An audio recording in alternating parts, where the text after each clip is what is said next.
मित्रों नमः संस्कृताय। मैं शिवम मिश्र केंद्रीय संस्कृत विश्वविद्यालय लक्ष्मणपुर परिसर से शास्त्री शिवम मिश्र यूट्यूब समूह में आप लोगों का हार्दिक स्वागत अभिनंदन करता हूं। आज हम सभी लोग काव्य प्रकाश के प्रथम उल्लास का मूल पाठ करेंगे, उसके बारे में जानेंगे। परीक्षा दृष्टि से कितने प्रश्न बन सकते हैं, कितने प्रश्न प्रायशः पूछे जाते हैं, इन सभी विषयों पर भी चर्चा करेंगे। तो आप लोग देखते रहिए शास्त्री शिवम मिश्र यूट्यूब चैनल। काव्य प्रकाशस्य प्रथम उल्लासस्य मूलपाठः इदानीं प्रारभ्यते। ग्रंथारंभे विघ्न विघाताय समुचितेष्ट देवतां ग्रंथ कृत परामर्शति नियतिकृत नियमरहितां ह्लादैकमय्य मनन्य परतंत्रां नवरसरुचिरां निर्मिति मा दधति भारती कवेर्जयति नियति शक्त्या नियते रूपा सुख दुख मोह स्वभावा परमाण्याद्युपादान कर्मादि सहकारी कारण परतंत्रा षडरसाः न च हृद्यैव तैः तादृशी ब्रह्मणो निर्मिति निर्माणम् एतदविलक्षणा तु कविवांग निर्मतिः अतएव जयति जयत्यर्थेन च नमस्कारः आक्षेप्यते इति तां प्रत्यस्मि परणत इति लभ्यते इहाभिधेयं सब प्रयोजनम इत्याह। अब यहाँ पे प्रयोजन कहते हैं, यहाँ ऊपर मंगलाचरण को किए। दे काव्यम यशसे अर्थकृते व्यवहार विदे शिवेत रक्षतये सद्यः पर निवृतये कांता संमिततयोपदेश युजे कालिदासादीनामिव यशः श्रीहर्षादेः धावकादीनामिव धनं राजादिगतोचिताचार परिज्ञानम् आदित्यादेः मयूरादीनामिव अनर्थ निवारणं सकल प्रयोजनं मौलीभूतं समनन्तरमेव रसस्वादनं समुद्भूतं विगलित वेद्यांतरम् आनन्दं प्रभुसम्मित शब्द प्रधान वेदशास्त्रेभ्यः सुहृत संमितार्थ तात्पर्यवत पुराणादि इतिहासेभ्यश्च शब्दार्थयोः गुणभावेन रसांगभूतव्यापार परणतया विलक्षणं यत् काव्यं लोकोत्तर वर्णनानिपुण कविकर्म तत कान्तेव सरसता पादनेन अभिमुखीकृत्य रामादिवत वर्तितव्यं न रावणादिवत इत्युपदेशं च यथायोगं कवेः सहृदयस्य च करोतीति सर्वथा तत्र यतनीयम्। एवमस्य प्रयोजनम् उक्त्वा कारणमाह शक्तिर्निपुणतालोक शास्त्रकाव्यादवीक्षणात् काव्यज्ञशिक्षयाभ्यास इति हेतुस्तद उद्भवे। शक्तिर्निपुणतालोक शास्त्रकाव्यादवीक्षणात् काव्यज्ञशिक्षयाभ्यास इति हेतुस्तद उद्भवे। तर्हि एवमस्य प्रयोजनम् उक्त्वा कारणमाह। अब यहाँ कारण को बताते हैं, कहे कारण क्या है। तो शक्ति निपुणतालोक शास्त्रकाव्यादवीक्षणात् काव्यज्ञशिक्षयाभ्यास इति ते हेतुस्तद उद्भवे। शक्ति किं भवति, शक्ति क्या है, इसके बारे में चर्चा करते हैं। शक्ति ही कवित्व बीज रूपः संस्कार विशेषः यां बिना काव्यं न प्रसरेत प्रशितं वा उपहसनीयं स्यात् लोकस्य अस्थावर जंगमात्मक लोकवृत्तस्य शास्त्राणां छंदो व्याकरणाभिधान कोशकला चतुर्वर्ग गजतुरग खड्गादि लक्षण ग्रंथानां काव्यानां च महाकवि संबंधीनां आदिग्रहणादि इतिहासानां च विमर्शनाद व्युत्पत्तिः। काव्यं कर्तुं विचारयितुं च ये जनाः तदुपदेशेन करणे योजने च पौनः पुण्येन प्रवृत्तिरीतित्रयः समुदिताः न तु व्यस्ताः तस्य काव्यस्योद्भवे निर्माणे समुल्लासे च हेतुर्न तु हेतवः।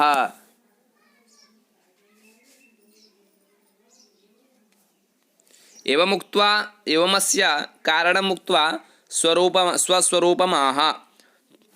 एवम् उक्त्वा एवमस्य कारणमुक्त्वा स्वरूपमाह। तददोषौ शब्दार्थौ शगुणावनलङ्कृति पुनः क्वापि। तर्हि दोषगुणालङ्काराः वक्ष्यन्ते क्वापि इत्यनेन नैतदाह यत् सर्वत्र सालङ्कारो क्वचिद् अस्फुटलङ्कार विरहेऽपि न काव्यत्वहानिः। यथा यः कौमारहरः स एव हि वरस्तायैव चैत्रक्षपाः स्ते चोन्मीलति मालति सुरभयः प्रौढाः कदम्बानिलाः।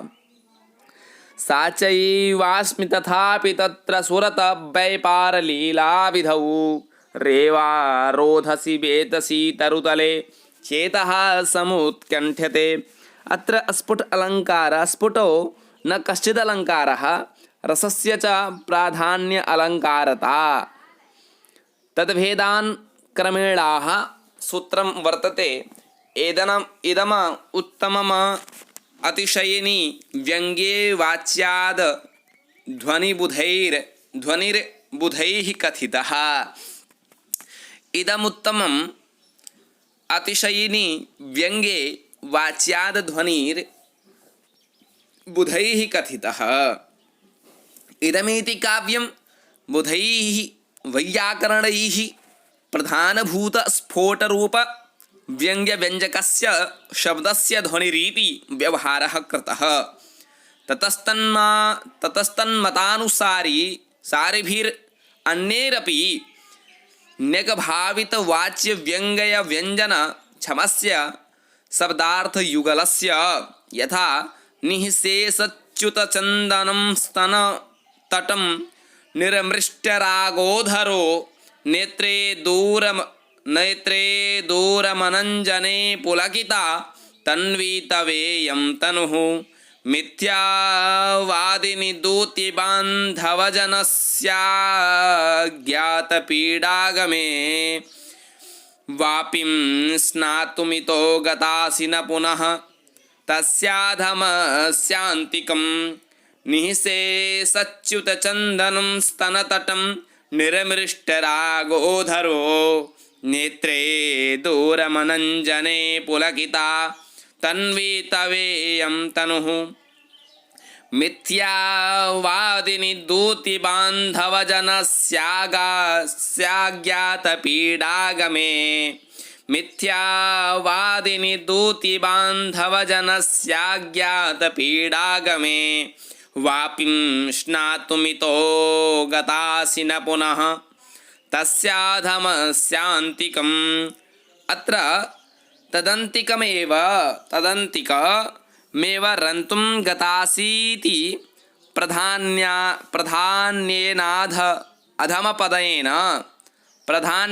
अधमपदेन व्यज्यते। सूत्रं किं? सूत्रम् अतादृशी गुडीभूतव्यङ्ग्यव्यङ्गे तु मध्यमम्। अतादृशी गुडीभूतव्यङ्ग्यव्यङ्गे तु मध्यमम्। अतादृशी वाच्यादनति शयिनी यथा ग्रामं तरुणं तरुण्या नववञ्जुलमञ्जरी सथा सनाथकरं पश्यन्त्या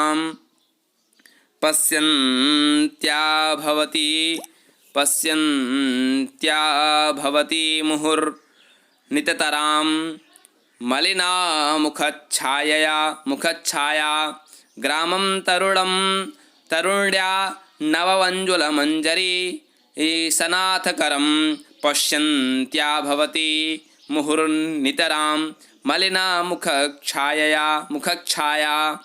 अत्र वञ्जुललतागृहे दत्तसंकेता नागतेति व्यङ्ग्यं गुडीभूतं तदपेक्षया वाच्यस्यैव चमत्कारित्वात्। सूत्रं चतुर्थं वर्तते। शब्दचित्रं वाच्य चित्रं व्यङ्गं तु अवरं स्मृतं। चित्रमिति गुणालङ्कारयुक्तम् अव्यङ्गमिति अस्फुट प्रतीयमानार्थरहितम् अवरम् अधमं यथा स्वच्छन्दोच्छलदक्षकक्षकुहर क्षातेतरां भुक्षता मूर्छन् मोहमहर्षि हर्षविहिता स्नानाह्नि कान्ह्यायवः विद्याद्युत्तदुदार दुरदरै दीर्घादरिद्रद्रुमं द्रोहोद्रेकमहोर्मिमे दुरमदा मन्दाकिनी मन्दतां स्वच्छन्दोक्षल दक्षकक्षकुहर छातेतरां भुक्षता मूर्छन्मोहमहर्षि हर्षविहिता स्नानाह्निकान् कायवः विद्याद्युतदुदार दुर्दुरदरी दीर्घादरिद्रद्रुम द्रोहोद्रेकमहोर्मिमे दुरमदा मन्दाकिनी मन्दतां विनिर्गतं विनिर्गतं मानदमात्म मंदिराद् भवत्युत उपसृत्य यदृक्ष्यामि यम विनिर्गतं मानदमात्म मंदिराद् भवत्युपसृत्य यदृक्ष्यापि यम संसभ्रमेन्द्र द्रुत पातितार्गला निमीलिताक्षीव भियामरावती विनिर्गतं मानदमात्ममन्दिराद् भवत्युपसृत्य यदृक्ष्यापि यं संसभ्रमेन्द्र द्रुत पातितार्गला निमीलिताक्षीव भियामरावती इति काव्यप्रकाशे काव्यस्य प्रयोजनकारणस्वरूप विशेषनिर्णयोः नाम प्रथम उल्लासः। देखिए, प्रथम उल्लास में अब चर्चा यदि किया जाए तो पहले तो ग्रंथ का मंगलाचरण पूछता है, जो है नियतकृत नियम रहितां ह्लादैक मय्यमनन्य परतंत्रां नवरसरुचिरां निर्मिति मा दधति भारती कविर्जयति। Very very important in kavya shastra. काव्य प्रकाश में जो ये मंगलाचरण है ये पूछता है समस्त प्रतियोगी परीक्षाओं में। और दूसरा क्वेश्चन बनता है तो काव्य से प्रयोजन, कहें काव्य का प्रयोजन क्या है, तो कहें काव्य की क्यों रचना काव्य की जाती है, तो कहें काव्यम यश से अर्थ कृते व्यवहार विधे, यश की प्राप्ति के लिए अर्थ की प्राप्ति के लिए भी काव्य की रचना की जाती है। कहें कुछ लोग कहें कि अर्थ की प्राप्ति कैसे होगी भैया काव्य से, तो कहें काव्य से अर्थ की प्राप्ति इस प्रकार हो सकती है जैसे कि श्री हर्षादि के पास, जो श्री हर्ष इत्यादि जो कवि हुए उनके पास जैसे धन हुआ है, कालिदास इत्यादि की तरह जो यश की प्राप्ति किए हैं काव्यों के माध्यम से, तो इस प्रकार प्राप्त हो सकता है। लोगों की शंका हुई कि काव्य में यश से अर्थ कृते, आपने तो कह दिया, लेकिन कैसे प्राप्त होगी। जैसे मान लीजिए हमारी ही शंका हो रही है, भैया हम काव्य की रचना कर रहे हैं, उससे अर्थ की प्राप्ति कैसे होगी, तो कहें कि काव्य में अर्थ की प्राप्ति उसी माध्यम से हो सकती है जैसे श्री हर्ष इत्यादि को प्राप्त हुआ है। कालिदास इत्यादि की तरह आपकी यश कीर्ति यशो कीर्ति बढ़ सकती है यदि उस स्तर का आपने काव्य रचना किया है तो ये काव्यम यश से अर्थ कृते व्यवहार विदे शिवेत रक्षते सद्यः पर निवृत्ते कांता संमिततयोपदेश युजे। इस प्रकार से काव्य प्रयोजन को कहते हैं। उसके बाद कहते हैं कि काव्य प्रयोजन क्या है, प्रयोजन क्यों कहा गया, इसका क्या कारण है, तो कहें शक्ति निपुणता लोक शास्त्र काव्यादवेक्षणात् काव्यज्ञ शिक्षाभ्यास इति हेतुस्तद उद्भवे। इस प्रकार से कहें कि कवि शक्ति वो क्या है, कवित्व की जो शक्ति है वो एक बीज संस्कार रूप विशेष है जिसके बिना कोई काव्य नहीं लिख सकता, कोई एक रचना भी नहीं कर सकता। वो ऐसी शक्ति क्या है, किस रूप में है, तो कहें शक्ति ही काव्य कवित्व बीज रूप संस्कार विशेष। कहें वो क्या है, शक्ति क्या कारण है प्रयोजन का, कहें कि प्रयोजन तो आपने क्या दिया, लेकिन ये कारण क्या है, कहें शक्तिर निपुणता, जिसके बिना कोई कारण के बिना, इस कारण के बिना कोई आप काव्य रचना नहीं कर सकते।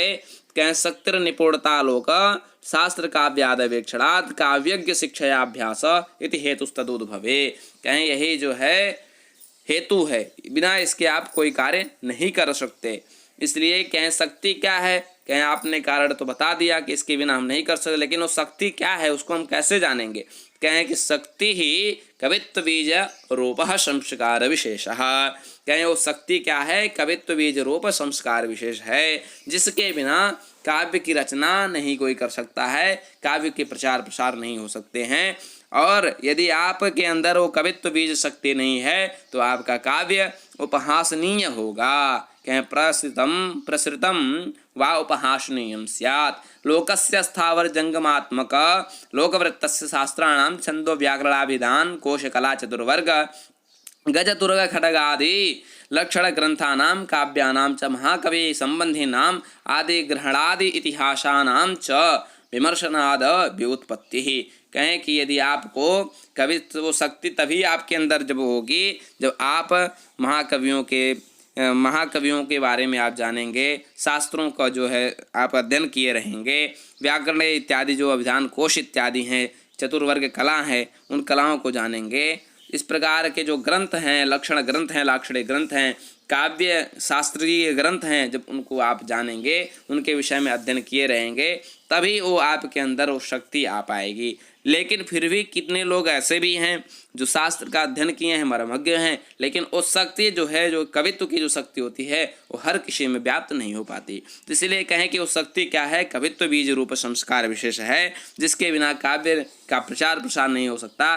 काव्यम न प्रसरेत, काव्य फैल नहीं सकता है, अर्थात काव्य को लोग जान नहीं सकते हैं, और उसका क्या होगा, जानने के बजाय उपहास करने लगेंगे। इस प्रकार से जो है कवित्व शक्ति के बारे में कारण के रूप में यहाँ चर्चा इन्होंने किया, क्या शक्ति की चर्चा की। फिर उसके बाद में काव्य का लक्षण बताते हैं। एवमस्य कारण मुक्त्वा स्वरूपमाह। अब काव्य का लक्षण क्या कहते हैं, तद दोषो शब्दार्थो स गुणावन अलंकृते पुनः क्वापि। कहें दोषाः गुणालंकाराः वक्ष्यन्ते। कहें दोष क्या होते हैं, गुण अलंकार इत्यादि होते हैं। कहें क्वापि तेतना क्वापि इत्यनेन दाह यत् सर्वत्र सालंकारो क्वचित् स्फुटालंकारा विरहेपि न काव्यत्व हानि। कहें कि कहीं कहीं अगर मान लीजिए अलंकार के जगह पर सर्वत्र अलंकार ही हो, ऐसा नहीं हो सकता। कहीं कहीं स्फुट अलंकार के विरह में भी काव्य की हानि नहीं है। जैसे कि इन्होंने या कौमार हरा सैव ही वरस्ता एवं क्षेत्र क्षपा का बताया। कहें अत्र स्फुष्टो न कश्चिद अलंकारः रसस्य प्रधानता अलंकारता। कहें जहाँ रस की प्रधानता हो वही अलंकार की प्रधानता भी मानी जाती है। यहाँ पर भी इन्होंने कुछ क्रम को या कौमार हरा सैव ही वरस्ता इस श्लोक में क्रम को थोड़ा आगे पीछे किया है, जो इस क्रम में नहीं होना चाहिए। इसलिए इन्होंने कहा कि कहीं कहीं अगर यदि मान लीजिए स्फुट अलंकार की अवस्था में, विरह अवस्था में भी यदि स्फुट अलंकार की प्राप्ति नहीं होती है तो वहाँ पर भी काव्यत्व की हानि नहीं होगी। इस प्रकार से इन्होंने कहा तद दोषो शब्दार्थो सगुणावन अलंकृते पुनः क्वापि। फिर आचार्य विश्वनाथ जी कहते हैं कीटाणुविद्य रत्नादि साधारण काव्यता दुष्टे स्वपि मता इत्र साध्यनुगम स्फुटः। कहें जिस प्रकार से यही कहते हैं कि अगर आप ऐसा मानते हैं कि यदि काव्यत्व हानि है, कि यदि थोड़ी सी एक रत्न है, उस रत्न में एक कीट के द्वारा भक्षण कर लिया जाता है तो रत्न की रत्नत्व की महत्ता खत्म तो होती नहीं है। एक काव्य प्रकाशकार वहाँ पे अपनी टिप्पणी करते हैं। यदि रत्न की रत्नत्व की महत्ता खत्म नहीं होती है तो उसी प्रकार यदि काव्य में भी कोई अगर कहीं दोष पाया जाता है, जैसे इन्होंने कहा दोषौ असगुणावन अलंकृति पुनः क्वापि, अनलंकृति पुनः क्वापि कहा, तो कहें कि जो अदोष पद है कि अगर मान लीजिए किसी काव्य में अगर कहीं किंचित तो दोष भी पाया जाता तो उसमें काव्य का जो काव्यत्व है, ऐसा वो गुण जो है उसमें तो व्याप्त तो रहेगा ही रहेगा, तो खत्म तो होगा नहीं। तो फिर आप कैसे कहें, फिर वो वहाँ पे कहते हैं कीटाणुविद्य रत्नादि साधारण काव्यता दुष्टे स्वपि रथायस्य कीटाणुविद्य रत्नादि साधारण काव्यता दुष्टे स्वपि रसा यत्र काव्यागम स्फुटः करके एक श्लोक वहाँ पे है।